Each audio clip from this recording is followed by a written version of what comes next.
کے اندر اللہ تبارک و تعالی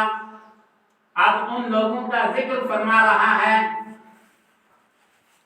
جو اللہ تبارک و تعالی کی وحدانیت اور رسول کی رسالت کا اقرار نہیں کرتے،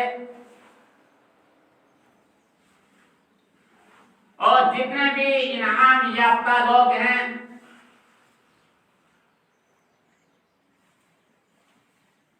چاہے وہ نبیین ہو، صدیقین ہو، شہداء ہو، صالحین ہو، جتنے بھی انعام یافتہ اللہ کی بارگاہ سے انعام پانے والے لوگ ہیں ان کے انکار کرنے والے۔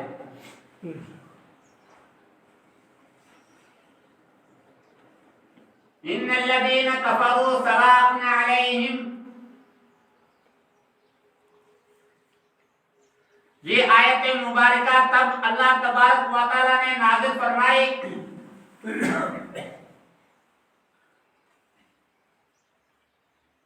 جب نبی کریم صلی اللہ تعالی علیہ وسلم نے 40 سال کے بعد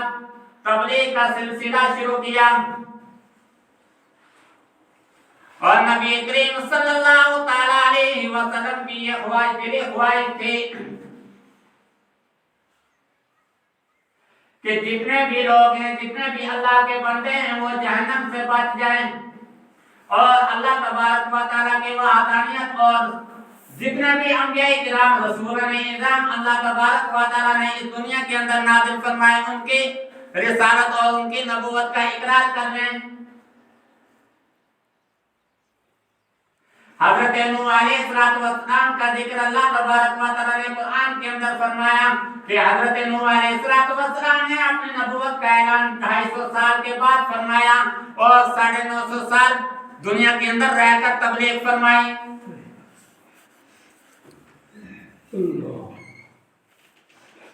اور لوگ جب تبلیغ کے لیے نکل جاتے حضرت نوح علیہ السلام تو لوگ اتنا پریشان کرتے، اتنا مارتے پیٹتے کہ حضرت نوح علیہ السلام شام کو بے ہوش ہو کر اپنے گھر پہ واپس آ جاتے۔ کبھی ایسا معاملہ پیش آ جاتا کہ گھر والے اٹھا کے لاتے ان کو۔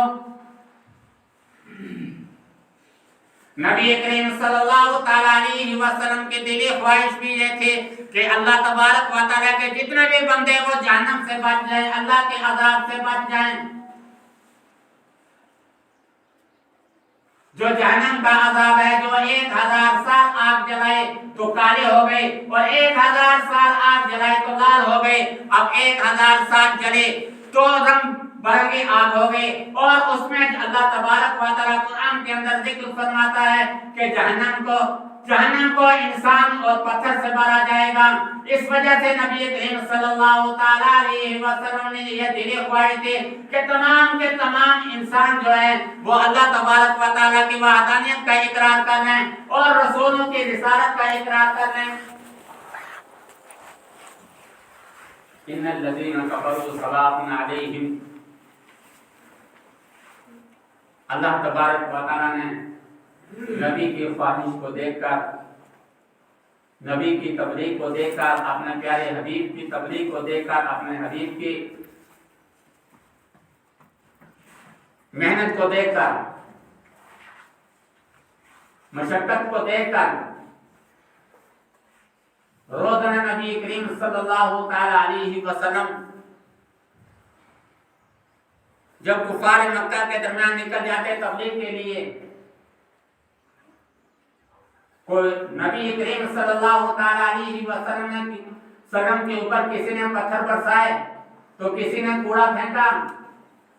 تو کسی نے جادوگر کہا، کسی نے کہا سحر کرنے والا کہا، تو اللہ تبارک و تعالیٰ نے اس آیت کو نازل فرمایا ان الذین کفروا سواء علیہم، یا محبوب صلی اللہ تعالی علیہ وسلم تبلیغ کرنا آپ کا کام ہے، ایمان دینا، ایمان کی دولت دینا ہمارا کام ہے، میرا کام ہے۔ آپ کا کام صرف تبلیغ کرنا ہے۔ آپ کی جو یہ دلی خواہش ہے کہ تمام کے تمام انسان اللہ تبارک و تعالیٰ کی وحدانیت کا اقرار کرنے، اے میرے پیارے حبیب صلی اللہ تعالی علیہ وسلم، ان کے سوا ان کے لیے اور کچھ بھی نہیں ہے۔ کہ ان کو سمجھاؤ یا نہ سمجھاؤ، ان کو سمجھانا نہ سمجھانا سب برابر ہی برابر ہے۔ یہ کچھ لوگ ایسے ہیں ان میں جو آپ کو جانتے ہیں کہ یہ اللہ کے پیارے رسول ہیں، اللہ کے سچے نبی ہیں، اور یہ جو دین لے کر آئے اللہ کا سچا دین لے کر آئے ہیں، اور جو اللہ تبارک و تعالیٰ نے ان کے اوپر کتاب نازل فرمائی، وہ کتاب بھی وہ کلام بھی اللہ تبارک و تعالیٰ کا آخری کلام ہے اور وہ سچا کلام ہے۔ لیکن کچھ لوگ ان میں ایسے بھی ہیں جو ان تمام چیزوں کا انکار کرنے والے ہیں، نہ وہ میری وحدانیت کا اقرار کرتے ہیں، نہ جتنے انبیاء کرام جتنے رسولان اعظم میں نے اس دنیا کے اندر نازل فرمائے ان رسولوں کا اقرار کرتے ہیں، ان رسولوں کی رسالت کا اقرار کرتے ہیں، نبیوں کا اقرار بھی نہیں کرتے، اور کچھ کرتے ہیں تو وہ مانتے نہیں ہیں، اطاعت نہیں کرتے۔ نبی کریم صلی اللہ تعالی علیہ وسلم نے اس آیت کی یوں تشریح فرمائی کہ انکار کرنے کے بھی ایک 4 طریقے ہیں اپنے اپنے۔ ان میں ایک طریقہ نبی کریم صلی اللہ تعالی علیہ وسلم نے ارشاد فرمایا کہ ایک طریقہ ایسا ہے انکار کرنے کا کہ نہ تو وہ اللہ تبارک و تعالیٰ کی وحدانیت کو تو بہت دور کی بات، وہ اللہ تبارک و تعالیٰ کو بالکل مانتے ہی نہیں۔ وہ یہ کہتے ہیں کہ ہم یہ سوچ بھی نہیں سکتے کہ اللہ کسی نے اس زمین کو پیدا فرمایا، کسی نے آسمان کو پیدا فرمایا۔ اور نبی کریم صلی اللہ تعالی علیہ وسلم نے ان لوگوں کی طرف اشارہ کرتے ہوئے فرمایا کہ ایسے لوگ دہریہ قسم کے نہ تو اللہ تبارک و تعالیٰ کی وحدانیت کو مانتے ہیں، نہ رسولوں کی رسالت کو مانتے ہیں، نہ اللہ تبارک و تعالیٰ نے جو اس دنیا کے اندر 18,000 مخلوقات کو پیدا کیا ان کو مانتے ہیں۔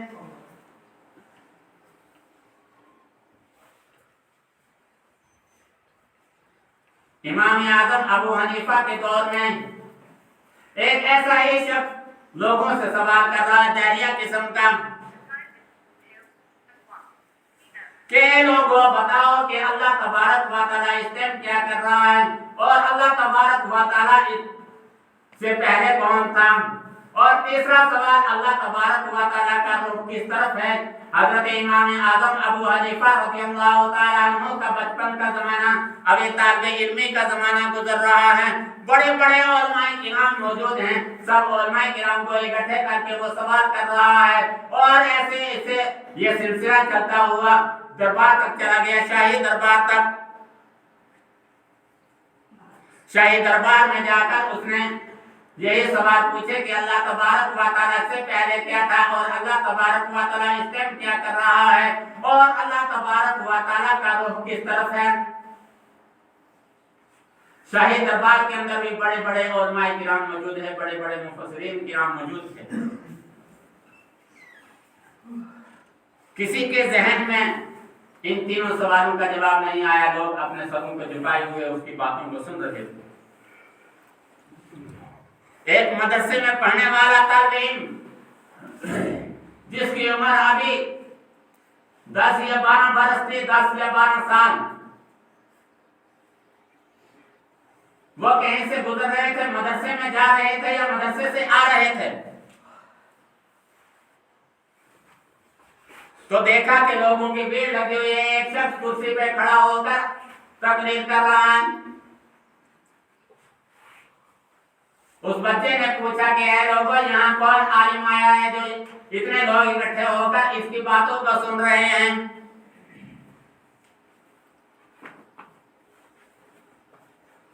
تو لوگوں نے کہا کہ اے بچے تمہیں اس چیز کی کیا ضرورت ہے، ابھی تم بہت چھوٹے ہو،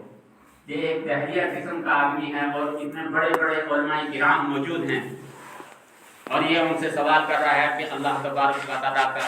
رخ کس طرف ہے، اور اللہ تبارک و تعالیٰ اس ٹائم کیا کر رہا ہے، اور اللہ تبارک و تعالیٰ سے پہلے کیا تھا۔ کرام تمام مفسرین اعظام خاموش سر جھکائے باتوں کو سن رہے ہیں۔ امام اعظم ابو حنیفہ رضی اللہ تعالیٰ عنہ آگے گئے اور اس شخص کو للکارا اور للکارتے کہا کہ اے شخص تیرے سوال کیا ہے؟ پہلا سوال اس نے کیا کہ اللہ تبارک و تعالیٰ اس ٹائم کیا کر رہا ہے؟ حضرت امام اعظم ابو حنیفہ رضی اللہ تعالیٰ عنہ نے فرمایا کہ تو کرسی سے نیچے اتر اور مجھے کرسی پہ جانے دے، پھر بتاؤں گا تیرے سوال کا جواب۔ جب وہ شخص کرسی سے نیچے اترا اور حضرت امام اعظم ابو حنیفہ رضی اللہ تعالیٰ عنہ کرسی پہ گئے